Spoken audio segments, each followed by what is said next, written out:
Alright, here again we are with another subtopic under blood, and these are blood vessels. And before we go deeper into the blood vessels, let's look at these two vocabulary or these new words. And we have the lumen. A lumen is just a blood passage. It's like a hole, an outlet of blood. We have aorta. Aorta is the biggest artery in the body. They are blood vessels in simple terms. Blood vessels.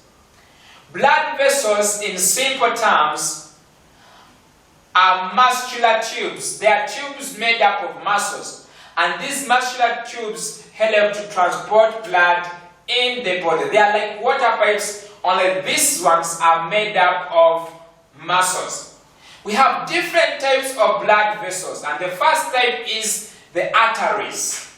The arteries, we are going to look at what they are, their function in the body, the different names of arteries. We have the veins.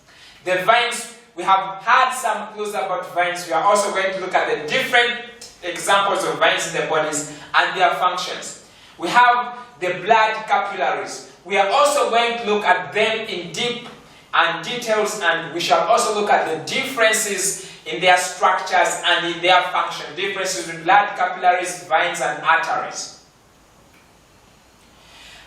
What are arteries? We have said that arteries are blood vessels, but these blood vessels help to carry blood away from the heart. So in simple terms, arteries are blood vessels that carry blood away from the heart. The arteries have a very thick wall. They have thick walls in order to be able to withstand the strong pressure that is originating from the oxygenated blood.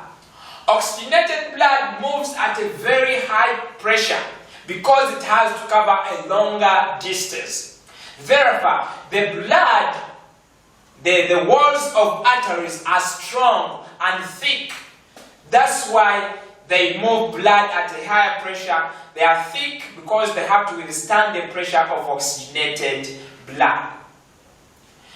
Another thing about arteries that you should note is that they have a narrow passage. This narrow passage is also known as the lumen.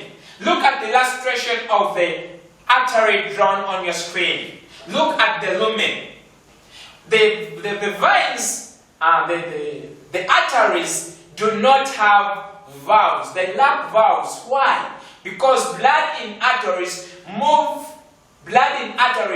moves at a very terrible pressure that there is no chance or trace of it flowing back. And that is the reason why arteries do not have valves. Because we say that valves help to prevent the flow back of blood.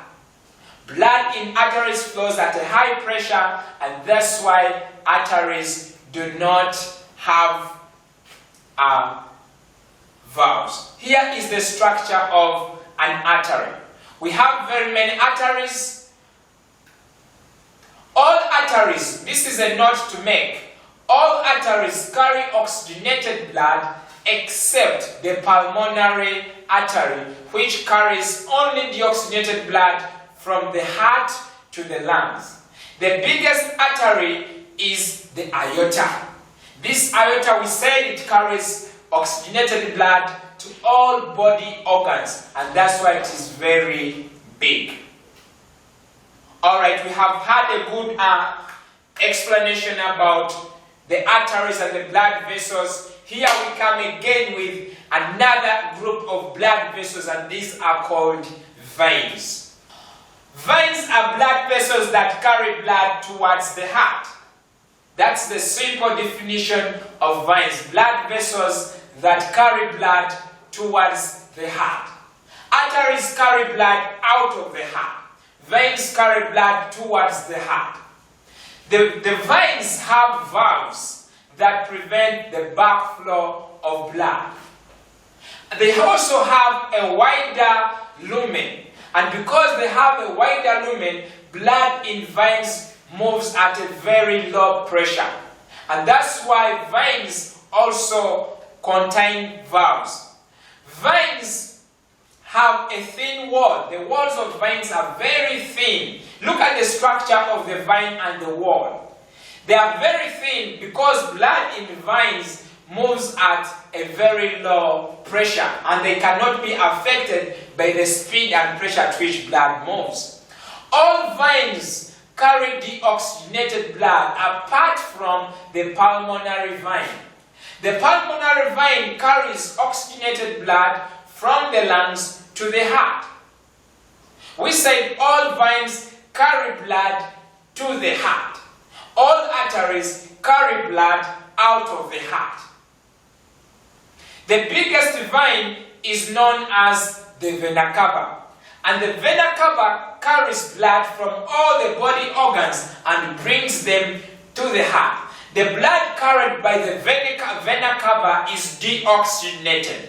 It is deoxygenated, so it is brought to the lungs, and the lungs push it, pump it to it is brought to the heart, it is brought to the heart, and the heart pushes it to the lungs. And when the blood is pushed to the lungs through the pulmonary artery, the lungs oxygenate it. And when it is oxygenated, the pulmonary vein picks it and brings it back to the heart. And when it is brought back to the heart, the aorta pumps it out to all the body organs because it now contains oxygen. In their appearance, in their structure, are veins different in any way from arteries? If yes, here we go. The veins have a wider lumen than arteries. Now does the artery have a narrow lumen?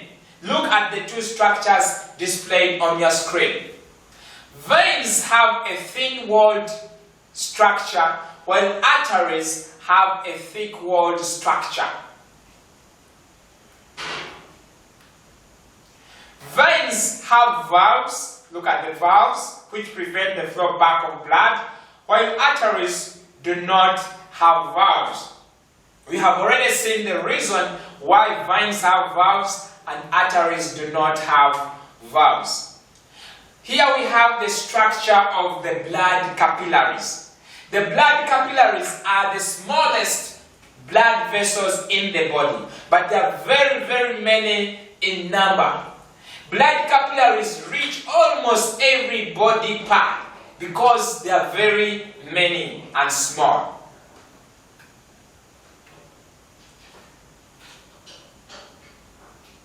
The blood capillaries also help to join arteries to veins. They are connecting structures of arteries and veins.